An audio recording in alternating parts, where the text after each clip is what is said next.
Listening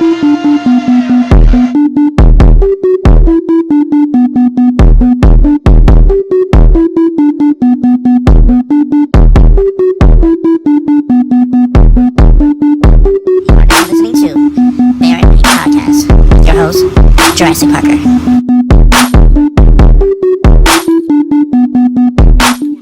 With some Hennessy or some tequila, boy, let me tell you. Let me talk to you. That shit is fucking amazing. Get some Gator Bites, some Bar's root beer, have a grand old fucking time. Let me talk to you now, boy. Ooh, shit, that actually came out hard. Ladies and gentlemen, boys and girls, children of all ages, and non-binary, I'm your host Dom once again, and yes, the one with the toy room and the big red Power Ranger behind him. This is the Bear at Night podcast, and once again, I have the 3 Men of Doom here to go over this wonderful panel of the top 10 list of John Cena. We're about to be. We did the 8.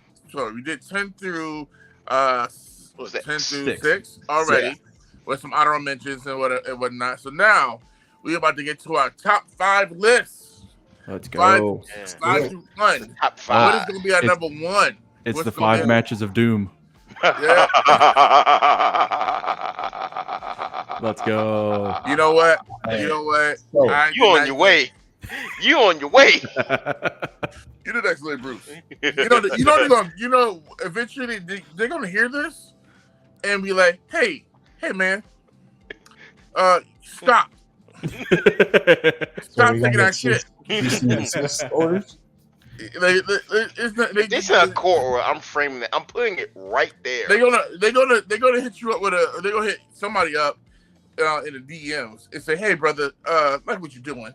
More blessings to you. But can you not do what we do? Can you stop taking that shit? It's pro wrestling. You know, we sharing. Everybody uses super kick. Everybody uses a clothesline. It's like you say, use a different movie quote. Don't use ours. Use anybody else's movie quote but that one. Okay, that's our shit. Look, we just trying to be like y'all. Like we lowly. We lowly at the bottom here. Y'all at the top. We trying to climb the ladder and get the money in the bank and cash in on some greatness. We are modest and you know to the top and at the top. We are too. They're gonna say we are too, but we're a little bit closer. So stop taking that shit. We are too, and they gonna kick that ladder. We're like, wow, that's crazy. Exactly. You just gonna kick my ladder off? They're gonna pull I'm up falling in slow motion. This fall. They're gonna pull up the briefcase like King of the Ring '99. Oh my god! All right, let's get to the top 10. All right, so we're gonna switch it up. We're gonna start with Chochi. Let's sound the trumpet, boys. So, coming in at number 5, or I guess in this case the first shoulder block. I almost messed up and didn't put this match. I just caught what that meant. What you mean? Because the 5 doom. Yeah, son of a bitch. That's good shit. That's some good shit. All right, go ahead. I almost missed putting this match on the list, and I almost messed up, and I was gonna be pissed at myself if I did. But I have to put SummerSlam. I think we might mention it. 2017, AJ Styles versus John Cena in a rematch from their, I believe it was Money in the Bank from that first encounter. Right. I almost put the Money in the Bank match instead. The only reason I didn't is because of the finish. I hate it to this day, the fact that the Good Brothers interfered and hit their finish and just threw AJ on the cover. The fact that AJ hit a Styles Clash, a phenomenal forearm, and another phenomenal forearm to win clean over John Cena, who's, I think at this point has now started the downward of his career, at least from a physical standpoint. This match is phenomenal. It is, to me, the better of their matches.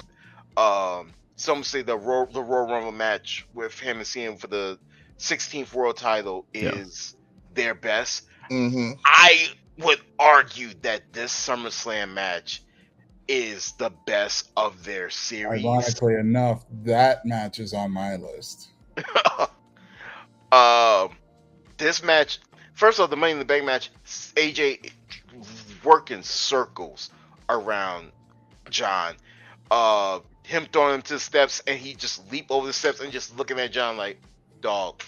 Exactly. Dog, He's still coming off of his New Japan run. Yeah, you know, I mean, this is in August, but you know, he'd already been in the company for like 8 months, but he's still coming off of that New Japan run. Yeah, and he's also coming off 2 banger matches with Roman Reigns. Yeah. And it was Roman's first challenge after the 32 win. Yeah. So, but the SummerSlam match, John's like, all right, I see you. Now I'm about to match you. And it's like, I was like, hold up. Wait a minute. Am I getting indie John? Because during this time, if you remember doing that US Open, he was working with Sammy. He had worked with, I think he worked with Neville. He worked with Sami Zayn, the Cesaro match. Kevin Owens, Cesaro. And we um, saw John pulling out shit we ain't never seen. Case in point, the spring rope stunner. Yeah, I was about to bring up. I was about to bring up the spring. Yeah, I was going to bring up the springboard stunner. Rusev first at WrestleMania. Yeah, I was about to bring that up. Yeah, like he wins. Like that's like one of his transition moves. Yeah, like he pops off the springboard stunner to like no pop because people still don't know how to feel about Cena in his elder statesman era. But then, you know, eventually, and I think it's because, you know, Rusev had gotten so over that we didn't want Rusev to lose. Like, nothing against Cena, but we didn't want Rusev to lose. He came in on a tank. He did. Like, that was... Great entrance. Probably the best entrance of that show. This dude had a whole Russian army walking him to the ring. Yeah. Rusev ruled, man. But yeah, that match... peak. Like, that was, to me, their best match of their, I would say trilogy, but it was more of a quadruple because they had 4 matches. So yeah. So I guess the next one. I would say yes. Go ahead. Yeah, I'll take the reign here. We won't have much to talk about because I'm pretty sure Chochi had brought this up. I think near the end of last week, but the I Quit match with Bradshaw. Judgment Day 05. You know, fantastic match. I have that DVD to this day. It was like one of the first DVDs that I had bought when I started this crazy collection of DVDs. But yeah, I mean, nothing beats the visual of, well, first of all, Cena coming in on a diesel truck on the flatbed with maybe it was like his boy Chaos, I think. Yeah, you know, on the 1s and 2s with basically with the new soundtrack. with his new, you know, with My Time Is Now playing, which was in its infancy. The You Can't See Me album had like just dropped or was about to drop, which became a double platinum album. Yeah, fantastic album too. It's underrated album. It's like super underrated, really good. I still have it on my Spotify. It's actually solid. And you know, they recreate the Eddie spot from the year before. Bradshaw just obliterating Cena with a, you know, unprotected chair shot, and it just splits, you know, Cena open like a watermelon, and he is gushing, and like he's bleeding so much that like it's not red, it's not crimson, like it's almost like his blood is almost maroon colored because of how much is coming out of his forehead. Bleeding artery blood at that point. Yeah. Like it might have been like an Eddie situation. I think the story was that like Eddie nicked an artery. Cena may have done the same thing. But yeah, we get the finish with, you know, taking the smokestack and kind of hitting Bradshaw, but mostly hitting the glass pane. But we get the shot. of JBL doesn't get enough credit for being a good wrestler too. absolutely. Yeah. He's a genius in his own right. But Matto, because me and you exactly have the same number of Yeah. Let's so go. so we can skip me for real. Yeah, I mean, we have if you literally got the anything same extra match. to add, go ahead. So Chico. So for me, I took a stroll down memory lane and kind of had to really What you find? remind myself of this. I chose the John Cena Booker T Best Out of 5 U.S. Championship. Oh, that's such a deep cut, and I forgot about it. Oh my god. Oh, say that match Um, again? Which one? So basically, it was Booker T? it was John Cena versus Booker T, a best of 5 for the undisputed United States Championship match. Undisputed United States Championship. I'm gonna have to look that. So the preface was Kurt Angle, who was the GM at SmackDown at the time, stripped John Cena of the US title. Then Teddy Long took over SmackDown and basically put them in a best of 5 match starting at SummerSlam and concluding at No Mercy 2004. It was basically SummerSlam, Booker T got a win.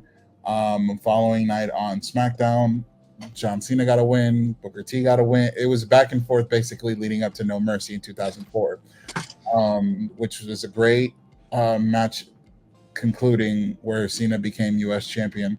Overall, it wasn't just one match, it was a 5-part segment, but the conclusion at No Mercy was really good.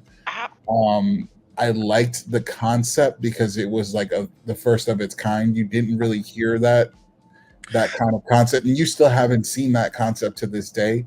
It was one of a kind, and overall, he worked Booker T very well. I thought it was great. All right, Chochi, go before you have a heart attack.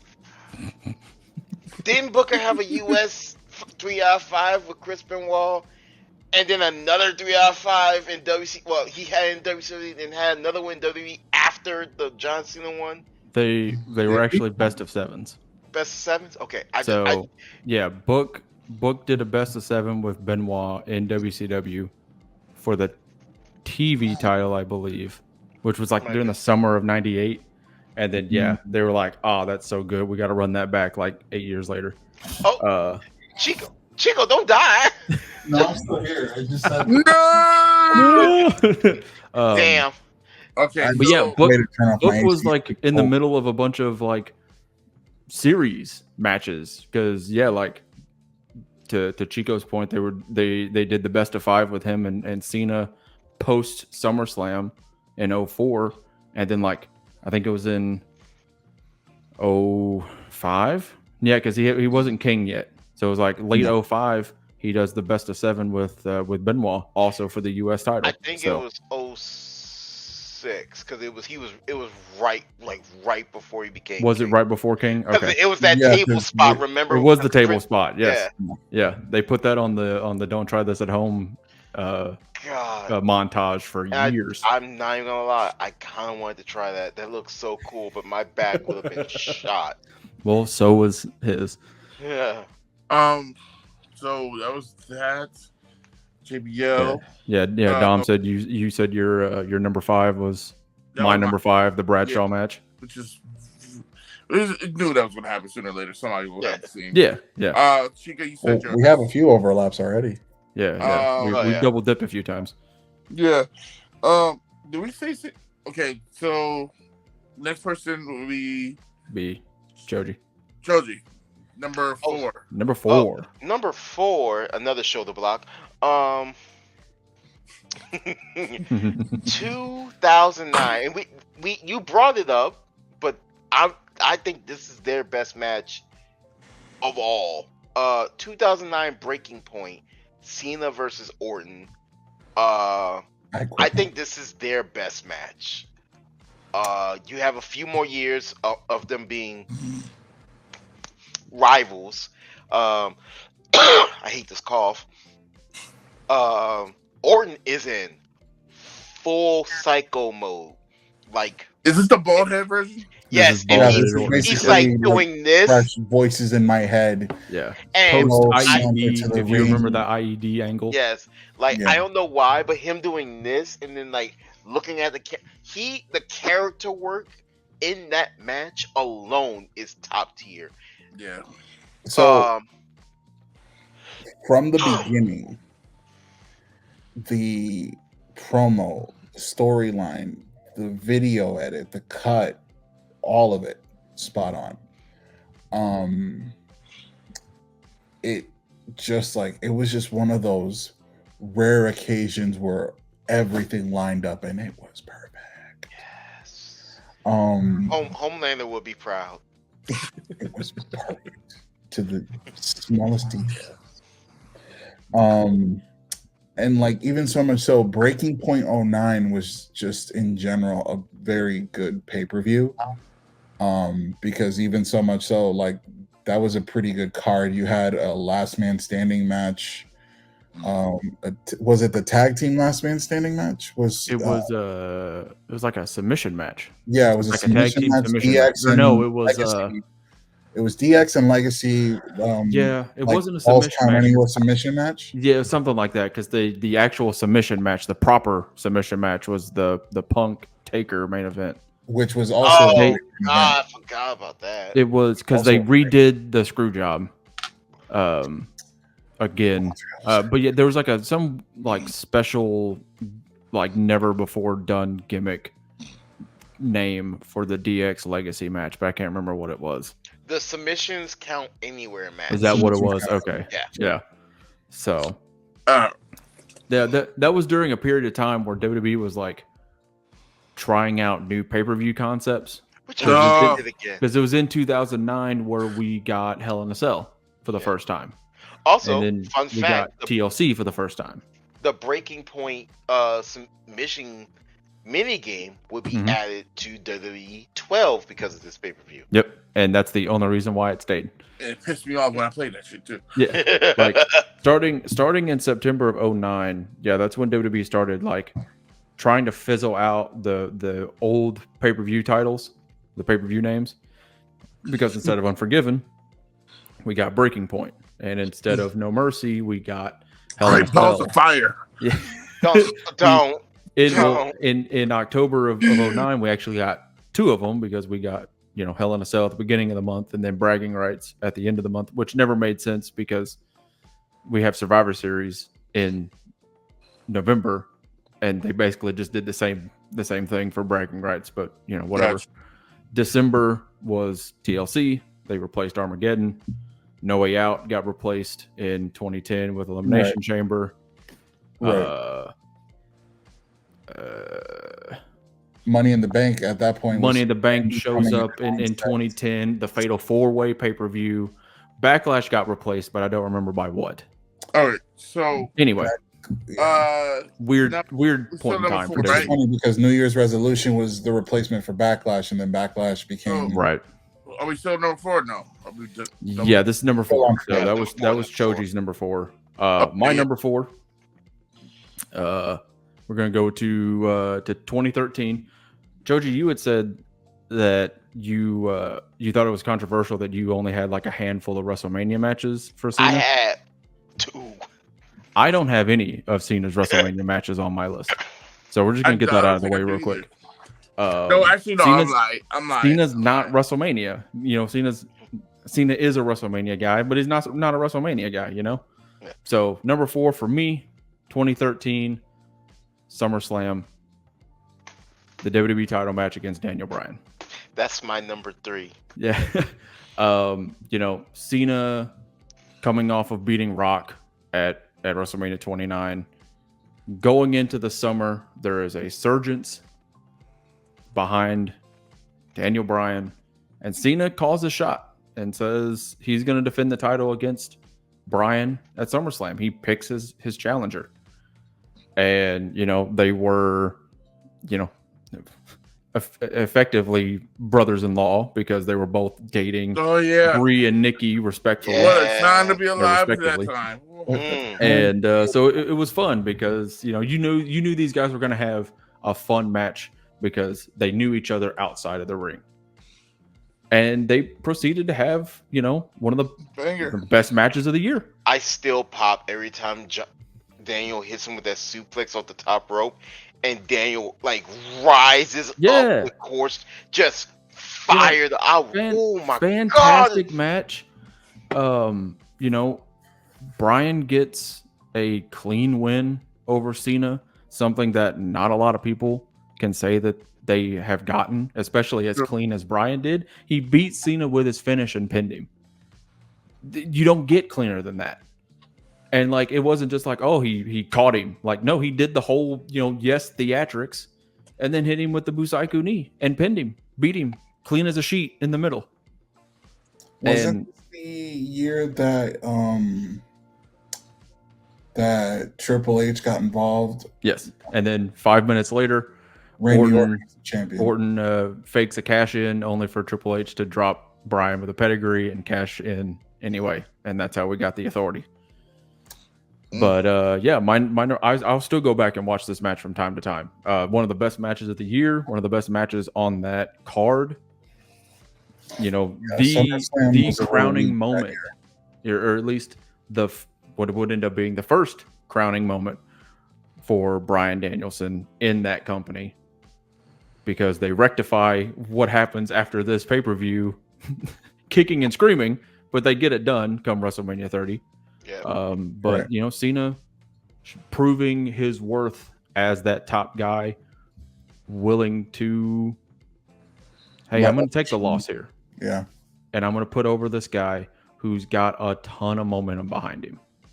Yeah. And it was in a fantastic match. So unfortunately, this is a double dip because we all talked about it.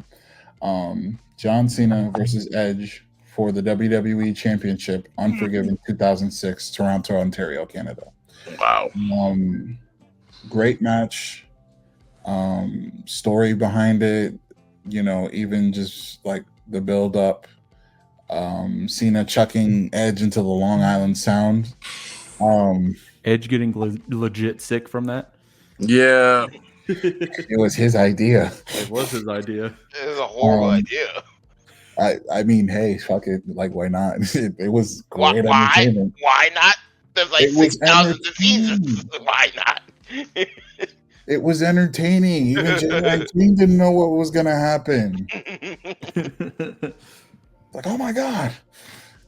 Like, dude, like, it was great. He had every single shot known to man after that. Yeah, no kidding. Is this the only match that's ended up on all four of our lists? With the Edge? Yeah, you put the whole feud. John Cena, JBL. Yeah. Cena and Stars, I think, was on. It was on you and Dom's list. Dom. Yeah, same match, different pay-per-view. Yeah. I think the Edge Cena TLC is the only match so far that's been on all four of our lists. On all four of us, yeah. So hell yeah. Okay. So Chico got his. All right. Number 3. My number 3. Somebody polarizer. Oh boy. Somebody off the top of the dome. Top 10, one of the top 5 most underrated people in wrestling history, probably. Mr. What was it? What's that thing? What was it? Salmon Jacket. Hall of Pain. Oh, Daddy's It coming was home. the salmon jacket. Like a whole lot left in the tank. Mr. Mark Henry versus John Cena. That is on my honorable mention list. I love this match because it's just like it was the resurgence of the Hall of Pain that what we know of. Even more that was my honorable mention, but it almost made it into my top 3. I think it would have been number 3 or number 2. Because when I look at Bronson Reed right now, I he's doing his Mark Henry right now. He's in his Mark Henry bag right now. Him again. Y'all not gonna look at me. He's like, y'all not gonna look at me the way I want y'all to see me. All right, I gotta take a page out of Rock Henry book. Tsunami, tsunami, another one, another No. one. He I was sad done when fucked up when he started doing Tsunami on R-Truth. I was sad. Like, no, not him. He done fucked up. Everyone's like, nah, wait, that's a hate crime. He's like, what? Yeah. Even Michael Cole said it. What? R-Truth is national treasure. How dare you? But yes, Mark Henry definitely for the win with this one, with this match. Okay. And he did really good. Like, it was unexpected. One, yeah, you just didn't know that he had any type of feelings towards John Cena at all. And so he called him out. And it was so nice. And John was like, "Oh man, you know what? You're all right. You're all right." And it works out. It is like a whole lot of pain left. Got a whole lot left to change. It works out. Mark may not have won the match at Money at the Bank. 2 months later, he still gets that world title because he beats Orton, and Orton loses to Mark Henry like Clean. 3 straight pay-per-views. Clean. Like Randy Orton did was that business before or after that? It was after. Yeah. Oh. So because the salmon jacket is what starts the Hall of Fame or the Hall of Pain. Excuse me. Yeah, and then basically, Mark Henry makes it sound like he was going to retire. Yeah. Lures Cena in. Cena's giving him the send off. And then Mark Henry's like, bro, I got plenty left in the tank, and basically laid him out. So that's what opens the door for Money in the Bank. But now his attitude's changed, and he just starts going on a tirade on anybody who gets in his way or who comes in his crosshairs. It was at that. He was just a great badass. Randy had just became world champion after he beat Christian. Yeah. And I think apparently Mark Henry got the what? No, I could have sworn that was before. Because SummerSlam 2011 was Henry had the match with Sheamus, right? And then they finished up the Orton Christian feud with that no holds barred match, and then he got the RKO on the stairs. Yeah, it was and then it was the Night of Champions match because like Orton did the job for Henry at Night of Champions, Hell in a Cell. And I don't remember if there's a pay-per-view after Hell in a Cell and before Survivor Series, but it was Vengeance. It was Vengeance that year, and Orton ate the pin 3 shows in a row. 2013, I think. Should have been 11. I was pretty sure it was 11. Or no, I guess it wouldn't have been 11. No, the Vengeance pay-per-view. Sorry, that was Mark Henry and Big Show. Because they did the suplex spot. Yep. Yeah, it was after. This was the tail end of the Hall of Fame. Okay. Yeah. All right then. Because I remember this. Not long after this, he cut his dreads off. He went bald. Yeah, and then he goes bald. Yeah, that's right. And because then he ended up in a tag team with MVP. Yeah. Yeah. And I'm like, am I buck? I could have, because I remember the events. Where I'm like, I could have sworn that happened before. Yeah. Am I losing it? Is this it? Am I smelling toast? Number 3. Number 3. Who's got number 3? I got mine. So Chico. No, Chochi. Isn't it Charlie? Because Dom, you just did your 4. Yeah, just did my 4. And I already said my number 3 was Cena and Bryan. Versus Cena. Is there any more to Cena Bryan SummerSlam you wanted to add? The fact that Cena had a whole baseball in his elbow. Yeah. Oh yeah. He had that crazy staph infection or whatever. Yeah, and Bryan was like, "I'm gonna kick that," and Cena's like, "It'll be fine." And I'm like, I will be like, if I'm Vince, I'm like, the fuck you are. Wait, hey, hold on, wait a minute. That's billions of dollars on the line right here. Hold on. Yeah, Let's talk about this. It'll be fine, Vince. It'll be fine. Kick it down. Do it. I dare you. John Cena is one hell of a talent. There was a point in time where I thought he believed he was Superman because he'd be injured he'd come right back. Well, that's the thing. It's inhuman how his recovery rate is. Because perfect example, when he tore his pectoral muscle back in 2006, they were like, he's supposed to be out for at least 6 months. Yeah. And it's Royal that- Rumble. He had been 2. Yeah. And Yeah. within those 2 months was ready to go in the Royal Rumble. Well, and Another then one. in 08, he jacks his neck up in the Batista match. Batista, yeah. Yeah. He comes back in November. You brought it up, Chico, because that was one of your matches, the Jericho match at Yeah. Survivor Series. Like, there was a point in time where I don't know if he was Superman, but he was at least Wolverine. You know what I mean? Let's not forget, he got stabbed. Let's Oh not yeah, forget, he got totally chokeslammed through a legit fucking shoot stabbed. Floodlight. some spotlights by Yeah. Big Show. I'm like, ain't no, like, last man standing. I think he has like an 80% win rate. I quit matches. I don't think he has ever lost an I quit match. I don't think Cena he has either, never yeah. lost an I Quit match. He has lost almost every other match except an I Quit match. Yeah, It's That's like the that's only because match of that the he's undefeated in. whole never give up mantra. yeah, Yeah. the moment Kevin Owens, it was either Kevin Owens or Bray Wyatt said it's an The- I quit match. I The went, he's only not- It's over. I Quit match that Cena has not been involved in is Mankind versus The Rock for the WWE Championship back in '93, Rumble 99. not 99. Yep. Yeah, 98 or 99.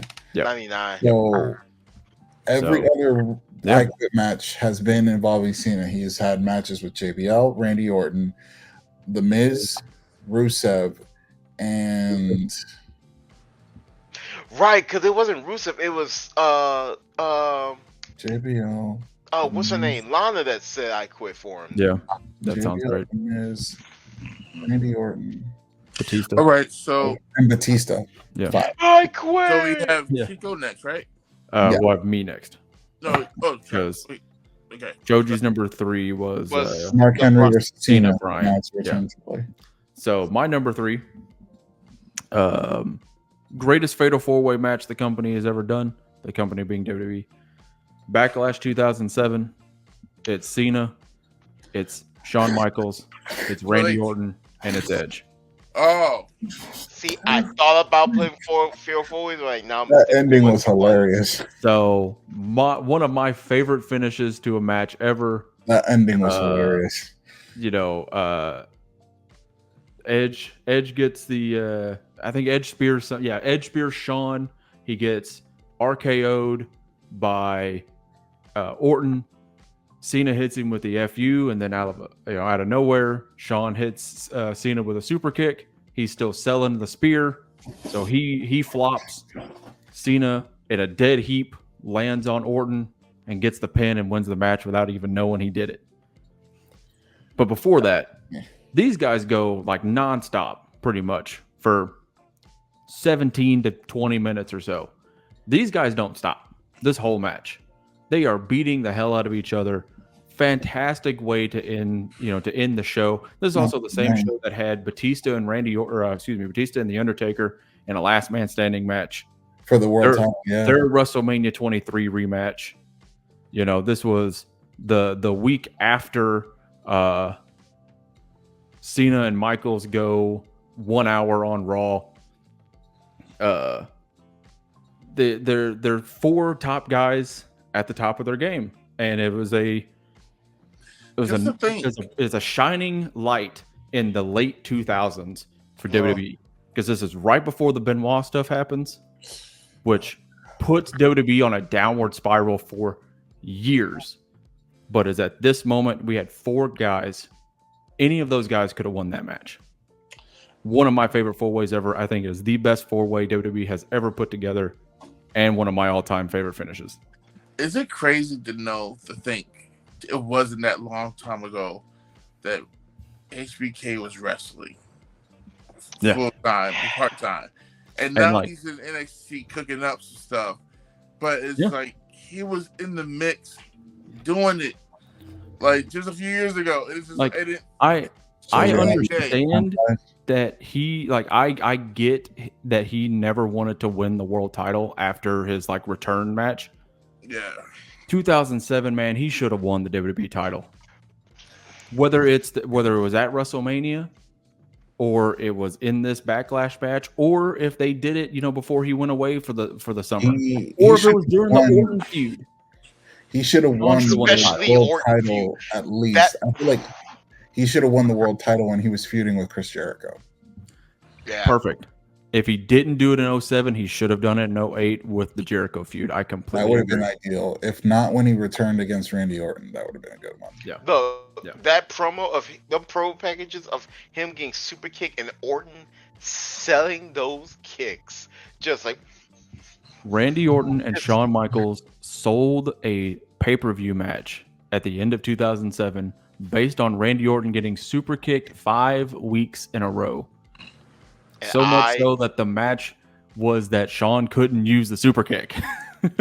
I loved every one of those kicks because the fact Orton would sell it a different way. Randy could sell. Like, Randy is like, he can sell anything. Yeah. He's to that level where, like, same thing with Dolph Ziggler, like, or at this point, what's his name now? Nick Nemeth. Nick Nemeth. Shoot name. Get me started on him. Dude can Don't get me started on Nick Nemeth. From HBK to anybody who's been in the ring with Goldberg, Cena, Batista, you name it, he's done it. He can sell. Yeah. But yeah, my number 3, Cena, Orton, Michaels, Edge, Backlash 07. If you've never seen it, go watch it. If you have seen it, go watch it again. The amount of matches, Love this match. Matches that John Cena has done with different age gaps of wrestlers, like different from different times. Like, like he's definitely like he's pretty much wrestled every decade of wrestlers. Yeah, just about. Out of anybody, he's basically faced in new ring talent, old ring talent, veterans. He's multiversed in different generations. God, if we could have just got, I guess, a 2007 or 2013 Prime Cena G1 Climax run, just one run. Cena in the G1 would be insane. Would never leave to go anywhere unless it has some. Like he said to AJ Styles, he wasn't built to run the indie circuit. He was built to run in WWE. Like, look. Right now, the fact that we have guys in Noah. Oh, sorry, Charlie. No, you're good. I think Cena could do a Hogan-esque run in Japan, where people think that people thought that Hogan couldn't really wrestle until he went to Japan. And he was like, "No, I can do that. I just know I don't have to in America." I think Cena could have gone to Japan, and he could have messed some people up. He could have convinced him too much that he wouldn't make that move. Like, he could have at least done the G1. He could G1 Cena. Oh man, that's crazy. Cena like I said, versus Hiroshi Tanahashi. Are you kidding me? Again, are you kidding me? He could have, but he's not going to. He loves the company too much. Yeah. Oh no, absolutely. Yeah. Yes. Like even Cena's not going anywhere. The fact that he said even if he retires, he still wants to be involved, even to the day-to-day executive part of the company. So that's just one. He's the WWE guy till the day he dies. He will always. So let me go ahead and say my number. Let me go see the number. So number 3. Oh no! Is it number 3? No, number 2. No, we haven't done 3 yet. Yeah, we haven't. Chico hasn't done his 3 yet. Oh, Chico haven't done. That's right. So for me, number 3, fresh off the heels of WrestleMania, which was also a good match. John Cena versus Batista, WWE Championship, Over the Limit 2010 I Quit match. Do that man to the flow. Yeah, but I say the AA through the stage, right? Yeah. Off the top of the car. Yeah. Yeah. Oh yeah, off the top of the car. Yeah. Which would be Batista's final pay-per-view for a good couple of years. For 4 years, yeah. Yeah, because he quits on Monday Night Raw the next night. I quit. Yeah. Wheelchair and all. In the wheelchair, yeah. And everything. Yep. Yep. Just like in his leather jacket or his leather vest. Really entertaining. That's when you should have Batista known that he was really going to be a good sold actor. it. Really entertaining. Batista really sold it as a heel. Overall it was a great match, very entertaining to watch. I hate you, Batista. I hate you too. Very Chris Jericho-esque. Yeah, I'm from Winnipeg, you idiot. Dude, Kevin Owens is on that level of asshole too. Yeah, for Look, sure. it's something about them Canadians though. They are petty. For sure. But yeah, overall great match. It was one of those matches. Cena retained the title, but it was very entertaining to watch. And yeah, just that exclamation point throwing this dude off the top of the car down through the stage is just even more funny on top of everything else. Definitely a good match. Okay. This is one of my favorites. And gotta put the one in the air. Oh, brother. Here we go. Oh boy. Yeah, he's going to say SummerSlam, Roman Reigns, John Cena, where Reigns retained the title. No. I think I already know which one. I'm listening.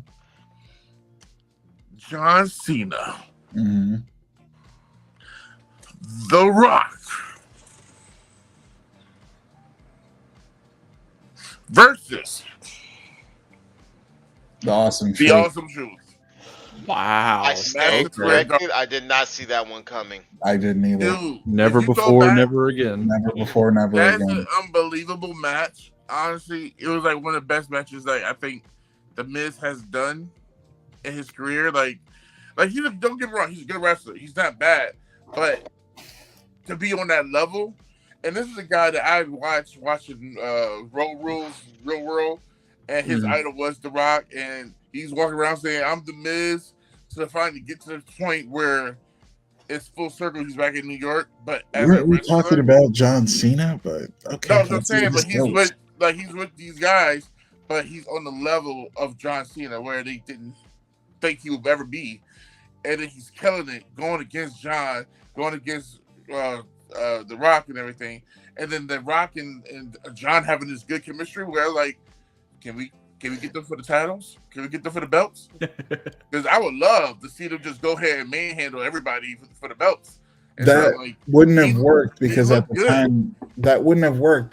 time they were feuding. I know that, beefing. but I know the story. I was in it. It was like I was there with them. But it was just the fact that you didn't think they would, like, with the story, that they would work good together, and it was like they actually did. They actually pulled it off. And then you got somebody like R-Truth in the match, who's gonna always deliver every freaking time. And you're never gonna have a bad match with somebody like R-Truth. And it's just like, it was a fantastic match. And it wasn't even on pay-per-view. It was a regular house show that they just happened to record and shit. Nope. That was it was at Survivor Series. Survivor Series 2011.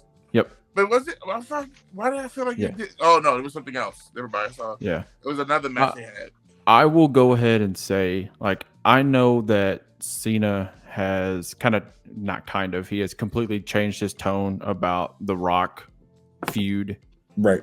From 27, 28, 29. Yeah. I have my notes from my promo on my wrist. I understand that he has. I knew you were gonna bring it up. Oh, yeah, I was gonna bring it up because that's one of my favorite segments.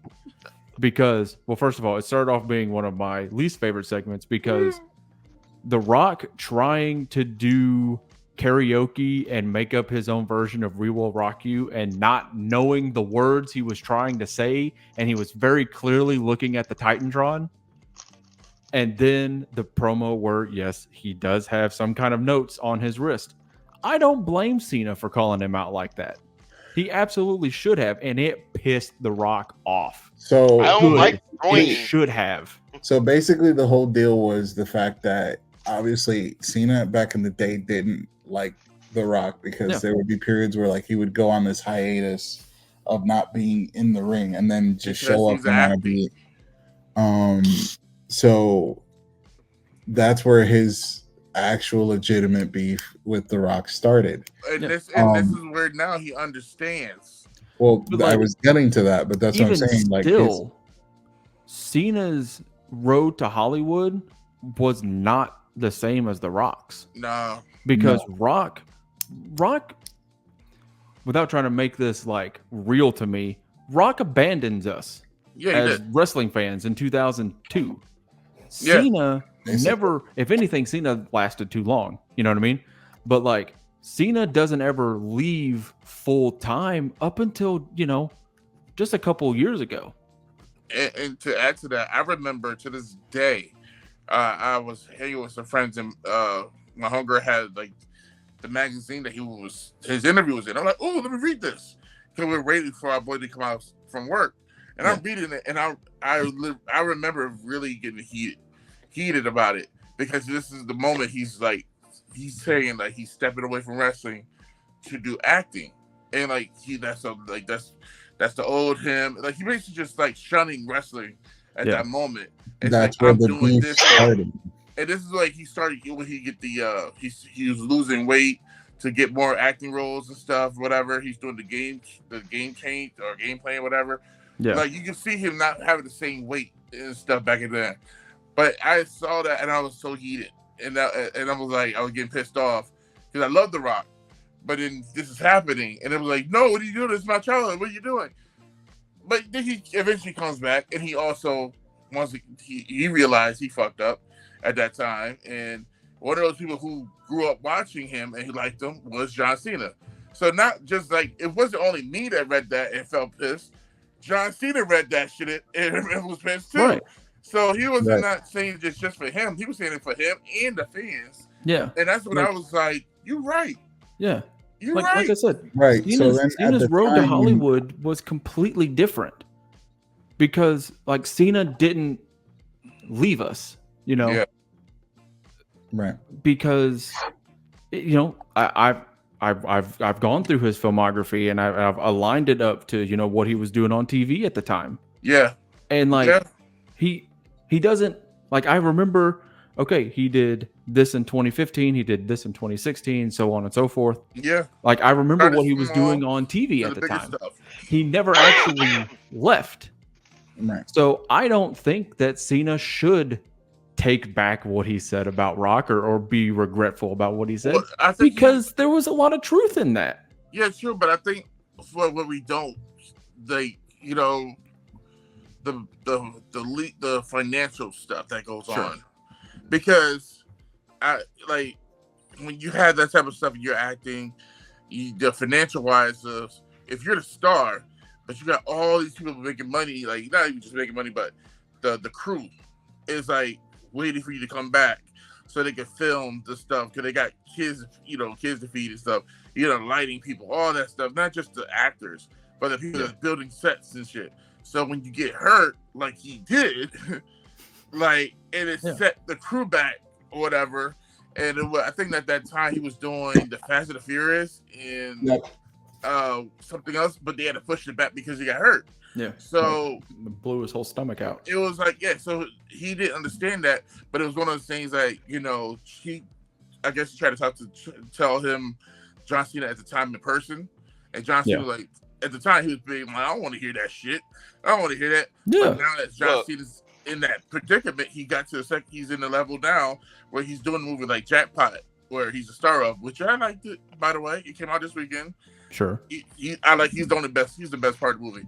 Honestly. The same thing with Ricky Stenicki. Yes, I love that fucking movie. But it's just like he's in that part where he understands, like, oh, if I get hurt, these people don't eat. Yeah. So I have to make sure I'm on the up and up. Like if I do anything or whatever, I hurt myself breaking a leg, it's gonna take more time for me to heal and delay other people's checks. I'm not 27 anymore where I can just literally bounce back. Sure. So it's one of those, like, say he gets hurt right now doing a match, he set himself back. Like they have a schedule for him to go do Peacemaker to film that. Say he gets hurt and he can't do anything for like a year, but you got to go do Peacemaker in like 3 months. So now you set the whole shit back. Someone screws everything. But now that's what the thing is. He understands now, and he's on the level that I get what he did, and I do apologize. You know, it's just the way he went about it. I didn't. Sure. With 2025 being Cena's like retirement tour, like he's going to be here the whole year next year. Like I think I saw a report that like he's got like at least half the year set up in dates. Yeah, so basically like 36 dates or something like that. So basically, his announcement was he's going to be the whole year. Yeah, is dedicated to WWE. Yeah, because he goes even past Mania, so he's going to be there the whole calendar year. Yeah, he's next month. He goes films Peacemaker. Yeah, and then once that's done, he films Peacemaker next month. Starts filming that Peacemaker, like September or October, and then after that, that's when we're going to give him the full year because he kind of aligned all his shit up at the same time, like that, and then the Fast and the Furious stuff, whatever. All that he's gonna be filming, and then we have him for a full year. Yeah, so like that's what I was getting at. Like, is his movie schedule just completely clean next year? If he's gonna be here the majority of the year, I don't think he has anything scheduled after the end of this year. Sure. So basically, he'll be working the entire calendar year, Royal Rumble, WrestleMania. Because we gotta remember I didn't know shit about Jackpot coming out until I saw commercials like it's because it was on Amazon. Shit under the radar that we like, what the fuck? When did you film this? Right. And then even after that, he wants to be involved. So I would say around after he's never going to WWE programming ends up on Netflix will be around the time he's going to be still there. He wants to be there. He'll be on the Netflix premiere. He'll be on the Netflix premiere, absolutely. Well, that's basically the time frame. I wouldn't be surprised if he's the first person we see on Raw on Netflix. Like, no joke. Yeah, because he wants to come into this whole thing with, and plus everything's going to change when we get to that. Because Roman Reigns is going to be traded over to Raw. I could see that. Yeah, I could see that happening too. So the answer to that question, the last thing he has coming out is called Heads of State. It's an action comedy featuring him, Idris Elba. Oh shit. Jack Quaid from The Boys, and a bunch of other names that I immediately do not know, and I'm not gonna lie, can't pronounce because my brain ain't working like that right now. He was supposed to have Coyote versus Acme, but we all know Warner Brothers loves doing on and then off and then on again. Matter of fact, it's done though, right? It's done. It's completely Warner done. Brothers once again pulled a Batgirl and just went shelved it. Tax right off. Yeah. And like to like finish up on like Rock situation real quick. Yeah. Like with what he ended up doing with like, oh, I'm gonna come like, oh, I'm back. This is in 2011. I'm back home. I'm here again, but actually I'm not because I still got other stuff to do. Like that's what the WrestleMania stuff this past year. Him showing back up, trying to take the spot from Cody, shoehorning himself into the night one main event, final boss, blah blah blah. What we've gotten post WrestleMania has proven that Rock literally just shoehorned himself into that program for no good reason. Because he comes back because he had nothing else going on. Well, they were supposed to do the whole thing the year before, so it's kind of like right. Well, like, that's the thing. That's where it's gotten to the point that the WWE for him is just a business arrangement. Yeah, it's a side project. So now that he's on the TKO board. Yeah. So, but the one thing that they will say is that I give him credit for is he actually listened to what the fans had to say and then was able and to I'm glad for that. This Hollywood Rock version of himself that a final boss put himself into the equation to a degree where he could be involved, but it also elevated the story even further for Cody Rhodes, putting him over even further than he already was. But again, if the fans hadn't taken control of the situation and been like, look, who the fuck are you? We actually want to see this match that's already been over a year and a half in the making. Yeah. Now we're actually getting close to seeing it, and you want to kind of just put yourself in the middle. You could argue that we shouldn't be getting the rematch because Cody should have won the year before. Right. You know, if you want to make that argument, it's there. Right. Yeah. Like, yeah, it's so much you can do with that whole stuff. It's so much. Matter of fact, it's so much stuff unraveling as we speak now with that. Yeah. With all of that. Yeah. It's I will say the one that's like for actors that's doing his shit without having ruffled feathers is Batista. Yeah. Like, you know, not trying to talk too much now about Batista, but he's been didn't ruffle feathers in Hollywood, but he did get the shot. No, I'm saying as for like being a wrestler and then like leaving to go that. I know that's what I was saying though. Yeah. He didn't get shafted going into Hollywood, but he did get shafted by WWE when he told them what he wanted to do. Yeah. Because he literally was a starving artist. Like after he left, he went to go do to learn and train, and he was still like he wasn't making enough money because he wasn't actively on the road like he was. Yeah. So he took that, but he did it himself. So I've always heard the story that Batista went to like Vince and Triple H and everybody around like 2010 when he ended up leaving, and said that like he was gonna go do Guardians. He had gotten cast as Drax, and they like basically laughed him out of the office because they thought that Guardians was gonna flop, and it ended up being one of the highest grossing movies of the year, and has done wonders for Dave Batista. Because, he's been in all 3 Guardians movies, and he's been in, Glass Onion, and he's been in a bunch of other, bunch of other movies. So good. I'd be willing to say that I think Dave Batista is the better actor turned wrestler. Agree. Of Batista, the 3. Honestly, Batista, Cena, The Miz, Roddy Piper, Terry Funk, Roadhouse, Mick Foley, Sandy DiBiase Jr. Yeah, Mr. Kennedy. You know, I hate to admit it. Yeah, I hate to admit it because that second movie was fire. Dean Ambrose, Paige. Yeah. Shut up. I don't think that. No. You're evil. Stop that. Rock had one flop in the mid 2000s. He was like, "Yep, I'm just gonna be an action guy now. I'm literally gonna do nothing else." At that time, he had like 2, I think. He had the Tooth Fairy and then another one. Oh my god, the Tooth Fairy sucks. I hate that fucking movie so bad. The Rock was trying to take chances at the time, like how Batista is as an actor. He was trying to take chances, so he did certain movies that was like low level movies or whatever. But I'm trying to be an actor. But those wasn't getting no money. So he's like, okay, I need more money. And so he just figured out what works for him, and then it worked. It's like, all right, I'll just keep making these.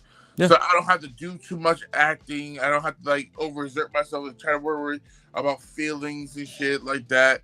I just do what I need to do for myself and to get this movie done, and we're going. That's why it's so easy for him to finish the movie and get done and do the next one, because he don't have to like really put himself all the way in a role, because he's pretty much playing the same shit all the regular. Even though I love the man, but he's still doing the same shit over and over. It's just a different title. As if the Batista, he's literally like the man got skinny right now for a role. Like he's committed to the craft. He's with the craft. John Cena, he's doing the funny stuff. Cena is the best comedian of the 3. He ad-libbing, like he's doing the action comedy. He can do all of it, but he's like, I know. Let me get into this lane first, and then I'm gonna hit you with some like more drama stuff that I know I could do that we're gonna be surprised about later on. John is gonna kill it with like some fucking crybaby shit, like some heart wrenching, the baby died type shit. Like, save the children. Yeah, and we're gonna be rolling our eyes out like John, such a hero. I can't believe it. All right, so that's fun. Fun little stuff about we are John. Down to number 2. Number 2. Chochi. Number 2. Chain Gang Chochi. What's that? Number 2. We've We let's see, we're on number 2. So let's see, Well, that's shoulder block, shoulder block, shoulder block. We duck the line, Duck the line, duck the hit line, the sit out, and then drop. the protoplex. Yeah, for the now 5-knuckle shuffle. Yeah. Sorry, this is the 5-knuckle shuffle. Yeah, number 2, and Chico had this crazy low in my book. This wild low. John Cena versus CM Punk on the Monday Night Raw, the Power Driver match.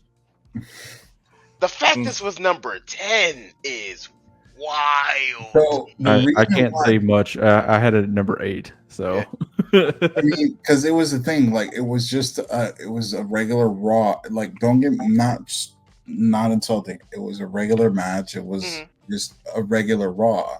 Yeah. Well, there were so many times where like you have those banger matches on a Raw, but it's like that we have all these other matches that are living rent free in our heads. So it's like this was a match that I definitely remember, but I'm not going to go to immediately. So the fact that it actually got recognition on these lists in general says a lot. Yeah. I remember watching it live. And I remember watching it live because I was so invested in that main event. I was knee deep. I was literally living right around the corner at my parents' house. Just got home from work. Got home. I like checked Instagram that the main event was gonna be Cena versus Punk. I'm like, all right, come on, Cena. Come on, Punk, please. Get your revenge. You got screwed over at the Royal Rumble. Please, for the love of God. And I sit down with my really sad bowl of Frosted Flakes. Let's go. And I did not know I was in for one of the best Raw matches in history. Yeah. Because like it was a solid. First of all, it was already a solid back and forth match. Right. And then Cena pulling a sit out powerbomb. I'm like, that is true. Yeah, he does. I saw that, and I literally went, hold up, wait a minute. I don't ever remember seeing Cena pull a sit out before. All right, kick to the bad knee. Like, all right, it's Punk going for it. That's a fucking power driver. Yeah, and then he does that's it. And it's funny. Anna was like, the final. Keep it going. I'm gonna get you in there right quick. I don't know. We keep referring to this match as the Pile Driver match, and there might not be people who understand why we keep calling it the Pile Driver match. This was if you were in the trenches like we were, and then 2013 is bad trenches to be in, but we had read the reports about the banned moves that WWE wrestlers couldn't do, and one of them was the pile driver, burning hammer. Like unless you were the Undertaker, you couldn't do any version of the pile driver. You know, obviously, we're 5 years into the PG era, so no one's gonna bleed unless it's accidental. And then the match, no swearing, no any of this stuff. Yeah, and if anybody does get accidental blood, like we're stopping this match to a halt to go check on somebody's wound. But in this match, in the heat of the moment, if you will, Punk lifts Cena up, drops him on his head with a power driver, and everybody lost their minds. I remember being on the floor when that happened. I was like, oh my God, he just hit a power driver. What the hell is about to happen? And then Cena out of nowhere like hits one of the worst Cena Corona. Like almost lands on his own fucking head. He crumples himself. He legit crumples himself for sure. I mean, it was a desperation hurricane. It fit Cena. Yeah. It fit the match. Like he just threw it out of nowhere. If you're a wrestler and you're in that match, you ain't never seen John Cena hit a hurricane before. In context of the match, Cena hits the hurricanrana and it disorients Punk, and sets Punk up for an AA, and that's how Cena gets the win. So basically, like Michael Cole, and this is why, and I'll say this now. Michael Cole is one of the best commentators in history because he's able to actually tell a story and actually say what's going on and keep you following. Yeah. Because he constantly says Cena ever evolving on his route to whatever it is that he's trying to do, WWE champion, world champion, whatever, because that's exactly it. He's pulling moves that he normally does not do because of the circumstances, because of the occasion. So that just kind of elevates it and puts it to another level where it's like, okay, this dude doesn't do hurricanranas. And then it's kind of like, he just did. the way he did it, it, like you said, it's a desperation hurricane. Yeah. It's not pretty, but it's effective enough where he crumples himself. Like knees and ears is how he landed on that hurricanrana. Absolutely. But yeah, it's all-timer match, one of the best matches in Raw history. Yeah. Definitely. Yeah, forever will be known as one of the best. So I guess I'll go from here with my number 2. Another Raw match, and this match is one I do consider to be the best match in Monday Night Raw history. It's April 23rd, 2007. We are in London. What was the weather like? I think I know where you're going. Probably like in the 70s, because I don't think it gets very warm in England or cold in England. It's usually it is the week before my number 3 match, which was Backlash 2007. It's the night that Cena and Michaels go 55 minutes on Monday Night Raw. And that is my number 1 match. I love this match. I remember watching this match live, and it's so funny because we're building to Backlash. It's the very next week. And they told us at the start of the show, it's going to be Cena Michaels rematch, and then we're also going to get Edge and Randy Orton. Wow. And they had Cena Michaels go on first. It was the start the second hour. And I'm at a buddy's house, and we're watching this match, and 10 minutes go by, 15 minutes go by, 20 minutes go by, 30, 45. We're still going, folks.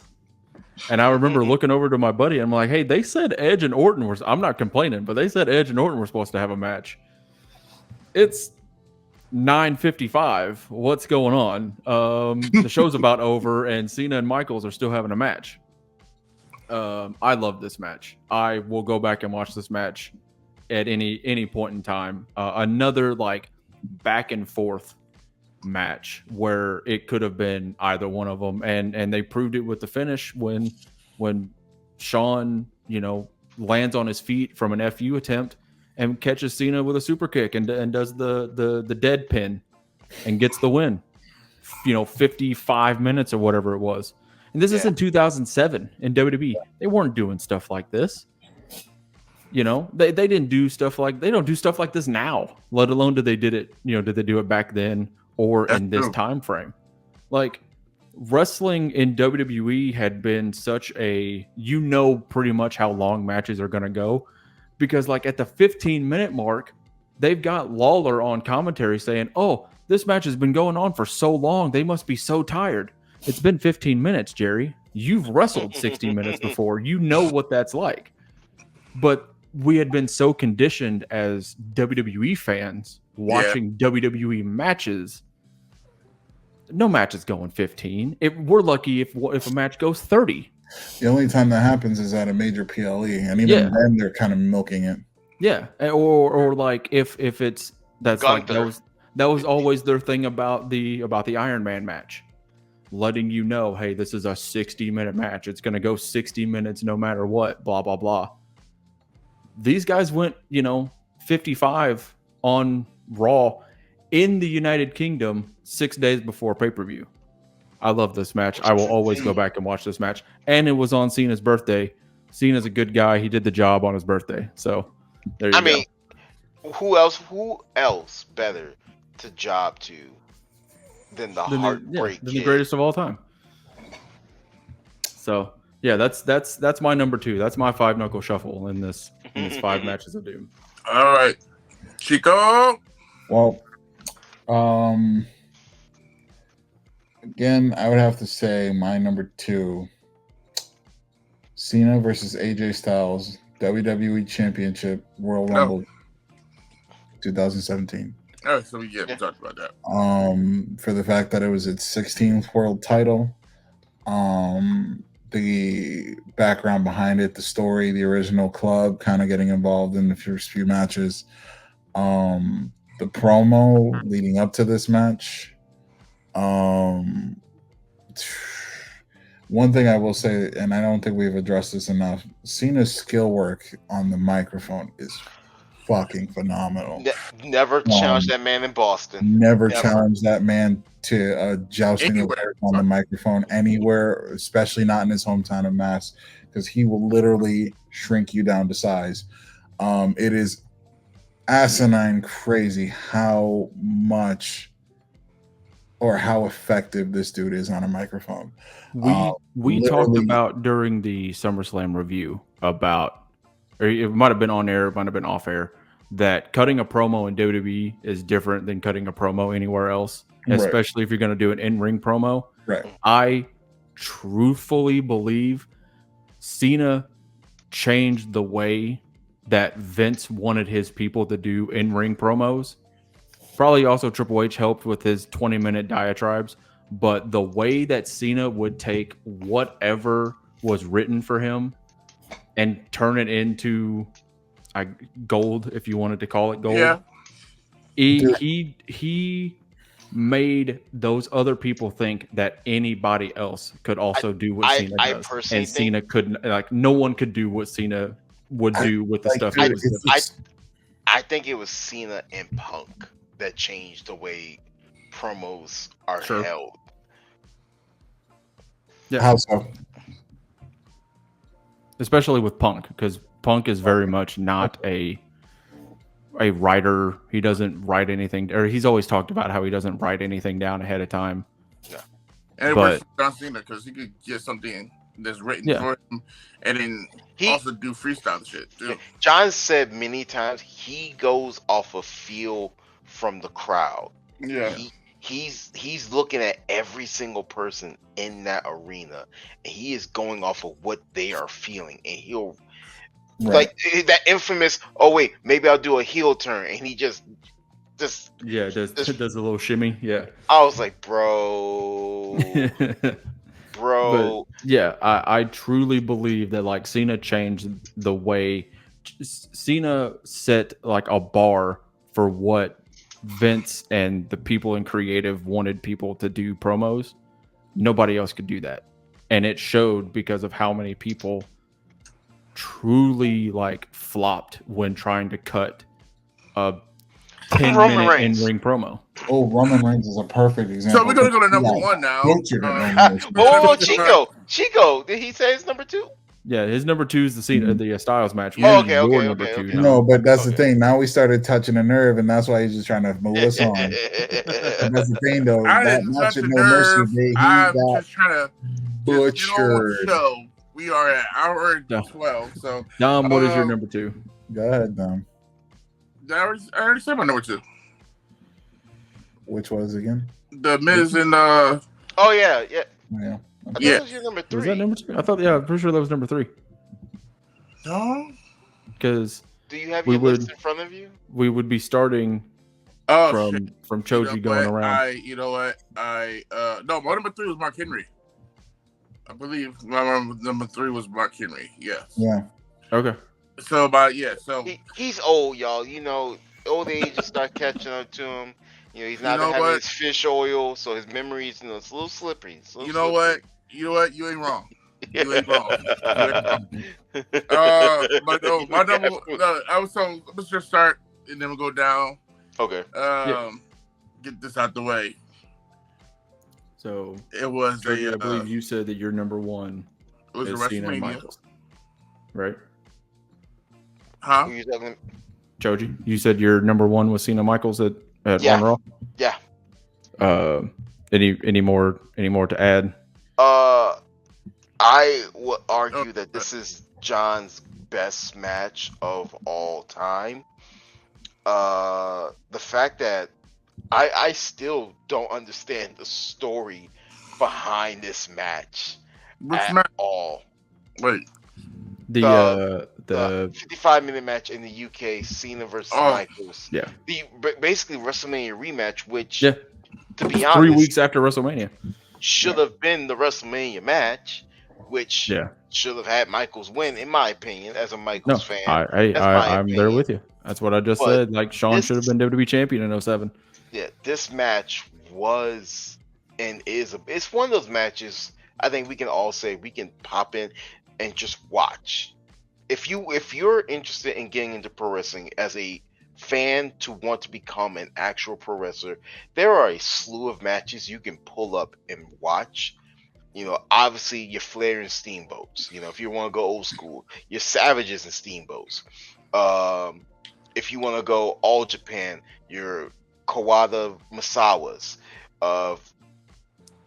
You want to look at I can't think of the European match right now, but if you're now our generation, your Gen X, whatever the fuck, Gen Z, blah blah blah, millennials, us, like anyone between I guess 26 and up, you now have Cena versus Michaels. You have Michaels versus Angle, WrestleMania 21.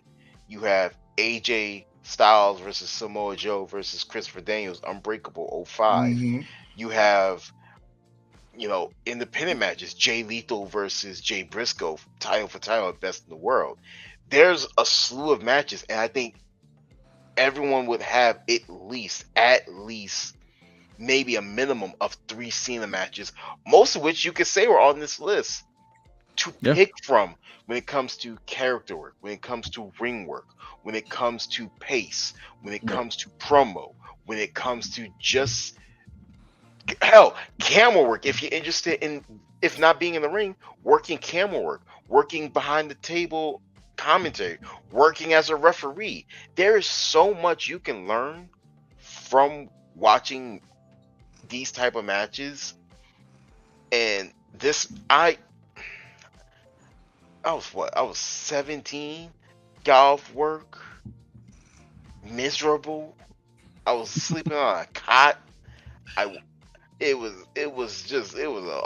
hard times, Daddy. It was hard times. And it being a 56-minute match, that doesn't change anything for me. Because that 56 minutes will go by in no time. Like, truthfully. So, Charlie, what was your number one? So, my number one is when Cena announced that we had compromised to a permanent end. No, it is Money in the Bank 2011 against CM Punk in Chicago. I was talking about being in the trenches. I was so in the trenches with the Punk Cena stuff and being such a Punk guy. I always talked about, like, I was never anti-Cena. I was just so pro-Punk. And them, you know, we get the pipe bomb 3 weeks before we get the contract signing. Punk telling Vince, I'll kick you in the nuts and you'll like it and you will apologize for everything that you've done. And CM Punk the movie.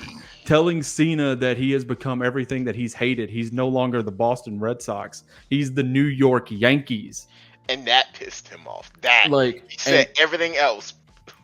And then they get to Chicago, and it's another one of those hostile environments that we've talked about.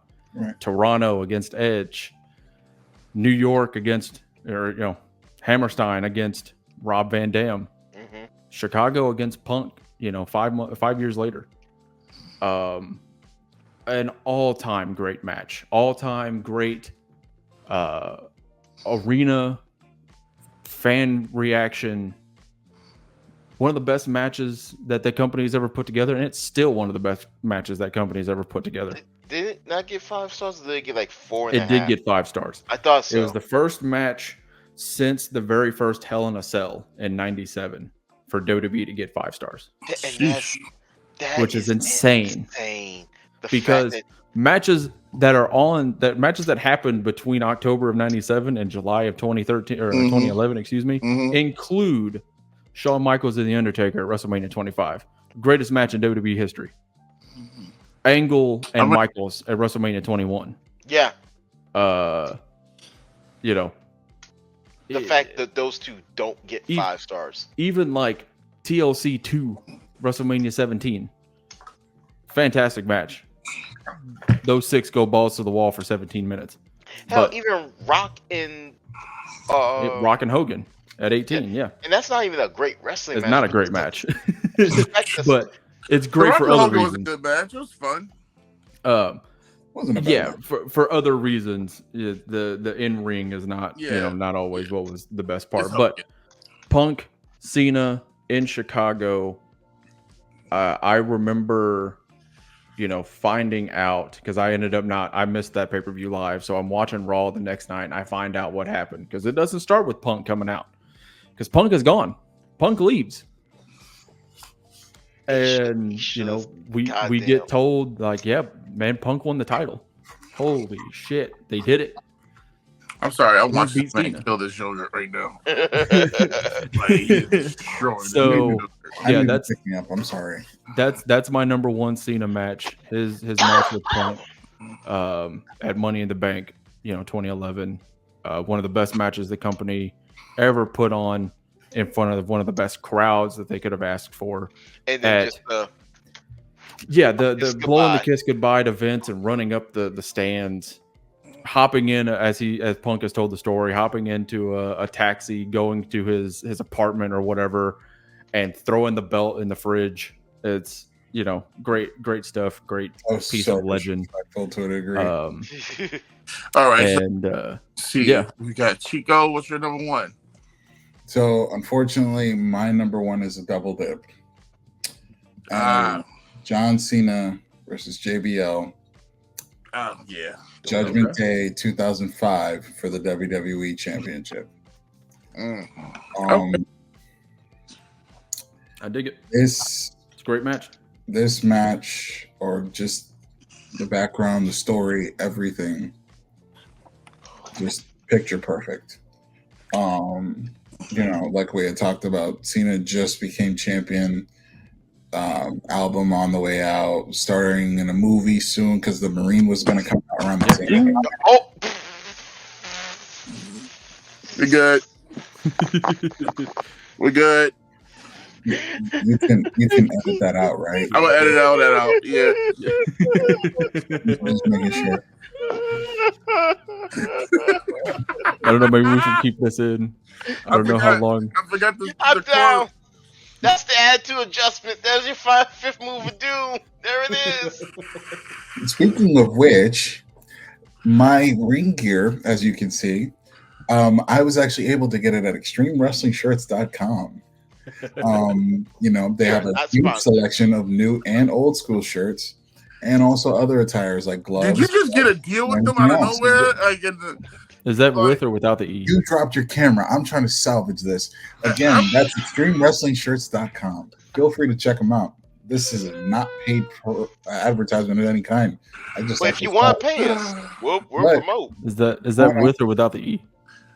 It's with ExtremeWrestlingShirts.com. And they go up to 5X, because I'm on the website right now. Anyway, that's all right. All right, that was enough shameless plugs. I like that. Promo. He had the Marine coming out. Album cover. The album was coming out. It's just a lot of things going the right way. JBL was like, "Oh, I carried the WWE on my back until you made it a joke," and this, that, and third. It just really created that window for that animosity between JBL and Cena to come out. And like you said, Charlie, one of the bloodiest matches that WWE had ever seen, which I think added that point to where now you can see what Cena is capable of, what lengths he'll go to, True. You All know, right. in regards to being in a match or anything, or what lengths he'll go. You know, so it just really kind of just underlines the toughness and the dedication that Cena has had to his career, and even just so much so to the company itself. So I felt like Yeah. all those factors would make this the number one match for me. Cena, the iconic image at the end of the pay-per-view of Cena on the middle rope, holding up both belts, pyro going off in the background, the blood-stained shorts. He is bleeding a gusher out of his forehead. It's the first great Cena moment. I mean, you could put that right Well, up there with not like the Angle not like debut. this moment that I'm about to have. All right. My number one. I have the best moment. You know why? Because I was there. Oh, I was there. I'm listening. WrestleMania 28, New York City, New Jersey. We should have known. Yeah. We should. Rock versus Cena. The WWE. Rock versus John Cena for the WWE Championship. That's a double dip. Then No, we didn't talk about it. yes, we did. Nobody chose that. No one Yes, chose we did. I chose that for number 9. it. You did? Yeah. Clearly, you weren't paying attention then. No, I think he's talking about the once in a lifetime, not the twice in a lifetime match. That's the No, he said New York, New Jersey. This is the rematch for the WWE Oh. Championship. He Oh, wasn't yeah. paying attention. Yeah, Dom, you double dip. but it's Double better. dip. But you know what? You know what's different? Because I was there. I was there. Rock All right. tears his abdominals or whatever. That's a difference. All right. There's a difference. I was there in the building. All right. You see the I big was falling Statue of Liberty asleep on top of the ring? Triple H's match with CM Punk. All right. You know No, why? you Because didn't. everybody was there all day. It was quiet. It was cold. You know, it was there. God damn it. Floor seats. You Pyro all- killing me. You The see all Shane 7 McMahon hours trying of to that jump off the Statue of Liberty? You didn't see that? Huh? You didn't see Shane McMahon try to jump off the Statue of Liberty? You The didn't see Brooklyn that? Bridge I was on there for all the that. stage. I was there. The Statue of Liberty on top of the canopy. I still got all the pictures. I gotta find those pictures. I think it's on my Facebook from that day. But it was a long freaking day. It was a long day. I can tell the whole story, but it was different. This one's number one for me. It's different because I was there Sure. and I saw it.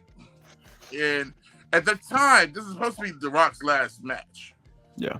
That was the main thing about this match. It was supposed to be his last match ever. Like, he's gonna be doing acting. He's done. So for me, I would never got to see The Rock, wrestle. Matter of fact, I didn't think I never got to see John Cena wrestle at all either. And I think because I kept missing him during those.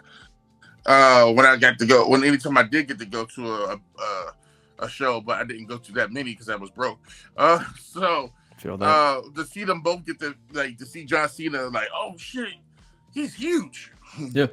And then it'd be like, The Rock is huge too. Like, the whole atmosphere of the whole thing was dope at the time. So that was I'll keep that as my number one favorite match because, yeah, it was for both of them, honestly, Sure. for both of them because I was there. And at the time, it was supposed to be like, you ain't gonna see this shit again. Yeah. And then you fast forward to like, hey, this past WrestleMania, and you get to see The Rock again. It's like, God damn it. So Dom, I'm just on a your couple- Facebook. Why you got this random picture of Mickey James here, dog? Like Mickey James. Mickey James. It's very grainy. It's 2013, so it's definitely a camera phone, like a snide pic, real quick. I was so lost what you're talking about.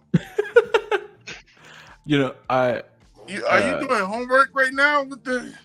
a couple of weeks before WrestleMania this past year, I went to Memphis to go to the SmackDown taping, and turns out The Rock ended up being on that show. And it was something that, as much as I wasn't really feeling the final boss stuff, and I wasn't really feeling Rock, and really haven't felt The Rock since the beginning of the Cena stuff in 2011. It's Oh, still, This is also, this is still Trust me, I know. this is still a guy that I grew up watching. And I never thought that I'd be able to see him live, be in the same building. I said WrestleMania 20. I meant 29. Okay. To see Rock live was something, of course I never thought would happen because, like I said, he leaves us in 2002. He never comes, basically never comes back, or he's, surprise appearance, whatever. I will say that is one of the coolest for me, still one of the coolest things that I got to be a part of is to actually, see The Rock live, because I never thought it would happen. Actually, I just realized that WrestleMania 30, Rock. Yeah, Austin, you got the Hogan. You got the Raw Open on WrestleMania. The Silver Dome, brother. I know he can just say that. I know he can just say that. Do we have like any live Cena stories? Actually, yes. Were we ever at any shows where there might have been a slight interaction? One time. I have never seen him. I got to see the formation of the Crime Time Cena. Oh, let's go. That's I awesome. got to see that live. I saw Cena versus Kurt Angle with Davari in a house show where I spat on Kurt Angle's bald ass head. He walked underneath and I just went tour and it just smacked him on top of his head, and I immediately went, this was a horrible idea. This was such a bad Kurt's all idea. perked out. Dog, I didn't it hit. I literally was like, yeah, hit. I'm going to get suplexed if he finds me. Kurt Angle, if you're watching this, look, if you remember that moment, look, Kurt, it was this man right here. Kurt, it was a long time. I was a child. I was dumb. Okay. Known Chicago. He still I feels will mention John Cena versus Bray Wyatt at WrestleMania 30. Got to see that live. Also got to see John Cena versus Undertaker at WrestleMania 34. Yeah. You talking about that throwaway match? Yeah. Just remembered that. For me, this was in 2012 at a house show. The main event was Punk, Cena, and Big Show in a three-way. And this was right after Punk had turned heel after Raw 1000 and all that stuff. And Punk had squeaked away with a victory, and he and Cena had a verbal back and forth, and was something to the effect of Punk was trying to tell Cena, show me respect and shake my hand, and blah blah blah. And I happened to be front row at this show, and this has just been my headcanon. I don't know if this is exactly how it happened, but it's the way I saw it. I'm screaming, shake his hand, show him respect, blah, blah, blah. And I swear to you guys, John Cena looked me dead in the eye and asked me if I should shake Punk's hand. And I was like, yes. And then Cena dropped him with an AA and his music hit and he bounced. I was like, you bastard. I just realized, I'm looking through these pictures of mine, and I'm like, I never got the chance to take a picture while I was there, while they was in the ring, having their match. And then I realized, at this time of that year, 2013, camera phones wasn't really great with how they are now. Yeah. And I have an old digital camera that died by the end of the whole show. Because I kept taking pictures because I was at the All Access and everything else. By the end of the thing, I should die. You've got half of WrestleMania in photos. I got half of WrestleMania. Everything else is just died. I'm like, son of a bitch. And I had to look. It was 2013. Yeah, that's right. That's awesome. If I had a phone back in 2013, it would have been definitely more grainier.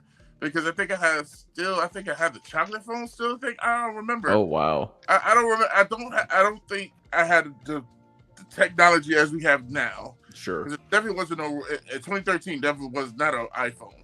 So that is hilarious. That is sad. My WrestleMania 30 and 34 pictures are mediocre at best. I got a picture of here of Tamina looking hot, young, and everything. This was like, damn. Like back then, damn, I forgot this was she was like. They was giving her more chances on TV. A little bit. Oh man, goddamn. And Layla too. Oh man. Was that Layla or was that Mickey James? That was Layla. That was Layla at the time. Layla, yes. And I got a pic. I had because I got my hat from it. I got a Layla, Tamina, and Christian. All three got to sign my hat. And I remember I did take a picture with Christian. Matter of fact, I took a picture with all three of them. What the fuck are those pictures at? I gotta look. My man, like you got the big gold NXT belt too. Yeah. Oh, just the logo, belt. The original OG. That's awesome. Yeah, I was there. So how we did it was like before I go, but my homegirl had us sneak into do the all access. We had us sign up for all access, so that way we worked one shift, one thing for them, and then after that we sneak in and just do the games and stuff. And then I beat this little kid in the SmackDown versus Raw, whatever, and I killed them with Mark Henry the whole time. The whole time, like all the pain. Yeah, that's awesome. It was great. Oh my god, this is fun, guys. Yes, sir. Thank you for taking the time out to go down memory lane of John Cena. I think the next time we get back together will be Bash in Berlin recap. Yeah. Talk a little bit about that. Hopefully that does well. That does really well, and we see some new stories come out of that. Let's see. The way things are looking right now, Gunther and Orton for the world title. Banger. That's gonna be a banger. Rhodes and Owens for the WWE title. Banger. Unnecessary heel turn, but banger. Priest and Rhea against Dom and Liv. All three of those matches, they're gonna win. Punk and McIntyre in a strap match.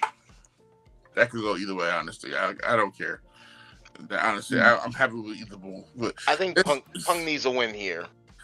I don't care. Punk like will this probably is the get one time, like between Seth Rollins, CM Punk, and Drew McIntyre, I could go either way. But who wins or loses? Honestly, I like all three. So and it's just good. So like, fuck it, just do what y'all want. Okay. Caveat: if Randy Orton wins, he will be transferred to Raw, while Gunther will be transferred to SmackDown. Yeah, because Orton's a SmackDown guy technically. Yeah. And he's only getting this match because of the King of the Ring match. So would that mean the IC championship will go to Raw? The IC title is not even. IC title is already on Raw. The IC title's on Raw. The US title's on. Gunther's the world champion. Oh wait, okay, Gunther. Okay, so definitely Gunther's winning this match. Yeah. Oh yeah. The thing is, if Orton were to win, they would just switch roster spots. Oh, okay. Because Orton is technically a SmackDown guy. Okay, I got you now. I get it. Yep. I get it. All right. Yeah, well, let's wrap it up because I think Chico's ready to go into a coma. Yeah, he had his yogurt. He good now. So we're gonna go. Thank you, Chico. Had a long day. I've been up since like 5 a.m. running errands, and being a full-time student and a full-time employee is not fun. I literally thought I understand that. I literally thought you were going to say being a full-time parent. I'm like, what the freak did you get kids? There's got to be someone involved for there to be kids. That's not the case. Being a full-time parent is really hard out there these days. But I'll talk to y'all guys later. Chico, Charlie, Chochi, thank you guys. The 3 C's of Doom was John Cena recap of his favorite 10 matches. Remember, bear it all, be yourself. This is Dom, and this is the BearatNight podcast. Thank you, John Cena. Thank you, John Cena.